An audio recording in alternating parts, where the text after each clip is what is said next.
윤석열 대통령이 오늘 약 9개월 만에 코로나19 중앙재난안전대책본부 회의를 주재하고 방역 완화 방안을 발표합니다. 코로나19 위기경보 수준을 심각에서 경계로 한 단계 내리고 확진자 7일 격리 의무를 권고로 전환하는 등 사실상의 코로나19에 대한 종식 선언이 될 것으로 예상됩니다. 기정훈 기자의 보도입니다. 윤석열 대통령이 코로나19 중대본 회의를 주재하는 건 약 9개월 만입니다. 지난해 7월 말 전파력 강한 변이 바이러스가 확산할 때 윤 대통령은 철저한 방역 강화를 주문했습니다. 방역 당국은 검사 소의 부족, 검사 비용 부담과 같이 국민 불편을 해소하기 위한 대책을 꼼꼼하게 마련해 주시기를 당부드립니다. 하지만 오늘 회의는 방역 완화에 초점이 맞춰집니다. 코로나19 위기경보 수준을 심각에서 경계로 한 단계 내릴 것으로 예상됩니다. 세계보건기구의 코로나19 공중보건 비상사태 해제 이후 자문위원회와 위기평가회의 등을 열어 검토한 결과입니다.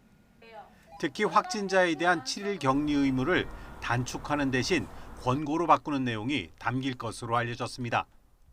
이는 세계 주요 나라들이 대부분 이미 격리 의무를 해제한 추세를 고려한 것입니다. 특히 검사도 받지 않은 이른바 숨은 확진자가 많아지면서 확진자 격리의 효과가 크게 줄어든 현실도 고려됐습니다.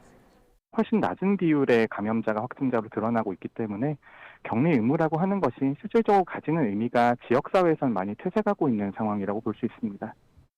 마지막으로 남은 방역 자물쇠로 꼽혀온 확진자 격리 의무가 사라진다면 코로나19는 사실상 팬데믹이 끝나고 엔데믹, 풍토병에 진입하게 되는 것입니다.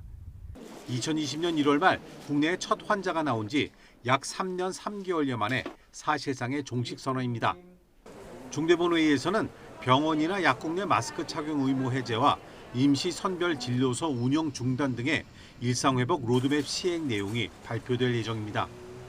이 같은 조치는 감염병 등급 조정을 위한 고시 개정 등 최대 20일 정도 걸리는 행정 절차를 고려해 이달 말부터 시행할 가능성이 큰 것으로 전해졌습니다. YTN 기정훈입니다.